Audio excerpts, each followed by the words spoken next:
Whatever happened to the game that tried to rival Call of Duty, and personally was the game that made my channel skyrocket like no tomorrow. Let me tell you, that video actually is very popular, because you know why? Because people recognize me, the greatest gamer of all time, Thy Slay Gaming, and right now, we're actually going to do a deep dive on what happened to Sker Ritual.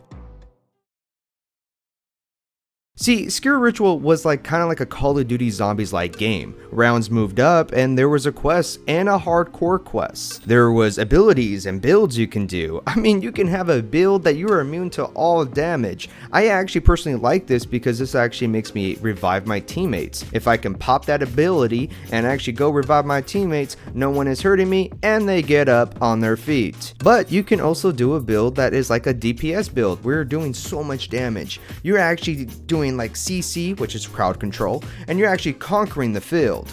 See, it made every game feel fresh, along with the guns and maps that you get for only $25.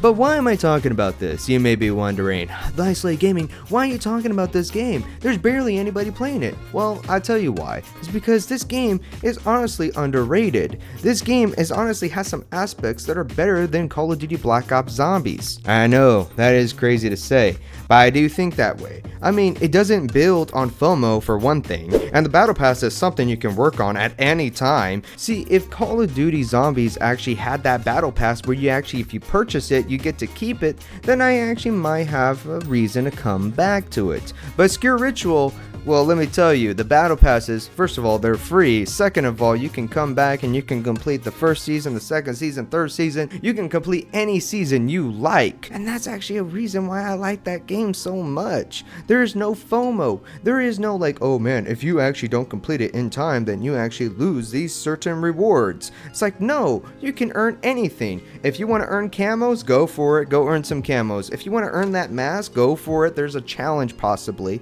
Maybe you have to complete the hardcore version on hard difficulty.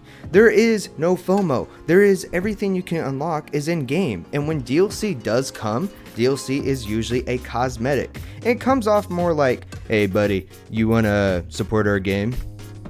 Well, you know, if you give us $3, that would be kind of helpful. Maybe $5, that'd be good too. I know the game isn't perfect, but it's crazy that this game is more fun than Call of Duty Zombies.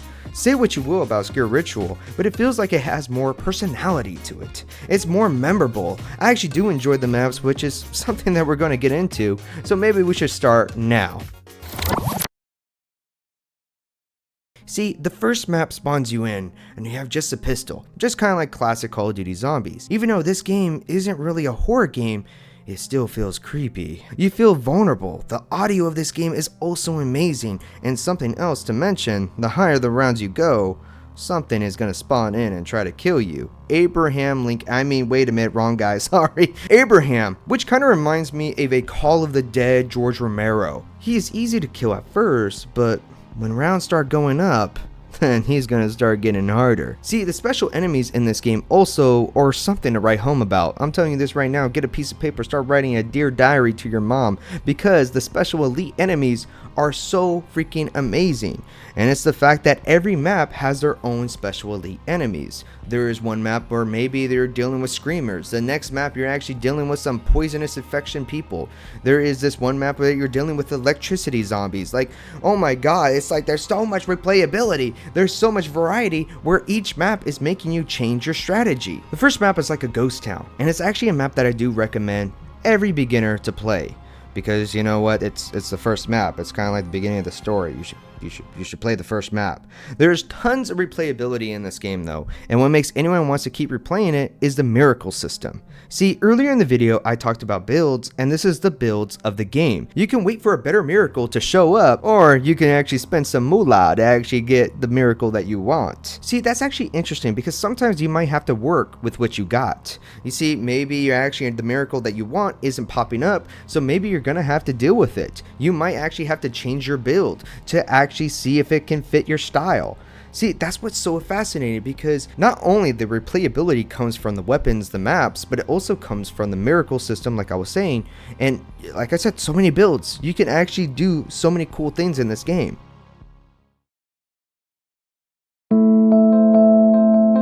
But you see, the more you explore this first map, the more you feel the love and passion for it. I enjoy the map very much, and I won't dive into the quest line, but you guys can complete it and don't need a freaking YouTube guide to tell you what rocks to shoot. Now we dive into the second map, which is this abandoned mansion with a new mini-boss and a new elite enemies. Once again, you feel vulnerable, with just a pistol trying to get stronger. In Call of Duty Black Ops 6, for example, it feels like I'm already strong, and later rounds, I'm super weak. It feels completely backwards, while Sker Ritual, it feels right. The mansion is very tight corners and a much harder map compared to the first. The objectives do result to you being still in one area of the map. So if you're doing the objectives, you're kind of sitting there and you're like, okay man, I hope I don't die. That's where the abilities come in, man. The mystery box also is in some terrible spots, but it's actually interesting because do you want to hit that box so you can get a good weapon, or should you actually just buy a weapon off the wall? And I do find that cool because it's like, okay, should I go for it? Should I not? But if you're very quick on your feet, you can actually pull through and get maybe the Howler, which is actually the best wonder weapon in the game. It's like pretty much like you screaming ray gun in Call of Duty, but now you're screaming the Howler. But moving on to the next map is a sewer map, and you have to shoot orange bells to adventure out. And once again, new mini boss, new elite enemies, and once again, this map is changing your strategy. My God! Man, this freaking map is amazing. Jesus Christ. This game is so good and it's not being talked about. I don't know why. But if you are having a hard time, there is life tokens. When one of your friends die, you can revive them with a life token, or if you die, you can come back mid-round to help your friends. This feature is amazing, and I feel like this can help players always be engaged. Yes, I did read the script off of that one because that was kind of a tongue twister. And if the game is getting hard, you can level up in the main menu, which you can level up Juggernaut, you can level up speed, just like Call of Duty Cold War, you can level up your stuff, and it's actually a pretty cool feature. And I just want to tell you all to support this game though. And I'm not done talking about the game, by the way, but also, hey, if the company wants to put me in the game, that'd be great. Look, orange suit, orange tie, orange pants, sunglasses, you know, you can't forget me, man. I'm the best gamer of all time. Now look, folks, there is 3 more maps that I'm not going to cover because, oh my god, it's so amazing, but I'll just give you like a little sneak peek. There is this castle map where the final boss is flipping crazy, and a map where you are in a small house with another elite boss. There is another map called Tides of Terror, which is crazy because there is a pirate ship, and my lord, there's just so much. I'm sorry, I'm just everything. Look, so much content, and it's not even bad content. Each map has its own flavor, its own zombies. Like, dude, there is crabs on this map. WT. Now, here is the criticism though, and it's simply my opinion, and it doesn't break the game. I don't like the point system. I still like the point per hit concept, but that's my opinion. I think the frame rate can be improved. I personally would like more miracles in this game. There's still some glitches every now and then, and I do wish there was a leaderboard so I can compete with my friends. And let me tell you, the glitches though, going back to the glitches can be game breaking. They can be freaking game breaking. And I remember actually running across a glitch where we actually couldn't complete the Easter egg anymore because it's a glitch. But look, I want to take a moment right now and just show you guys how fun I had in this game. So let's actually roll the clip. Where? Get away! You seem to be having a bad time there, my friend. Get away! Get away! Yeah, bro, I said, bro, you down for Nightmare? I was like, alright, I guess. And you were like, okay, man. And here we are, Nightmare, round 22, struggling for our life. I got a PPSH, I'm barely killing.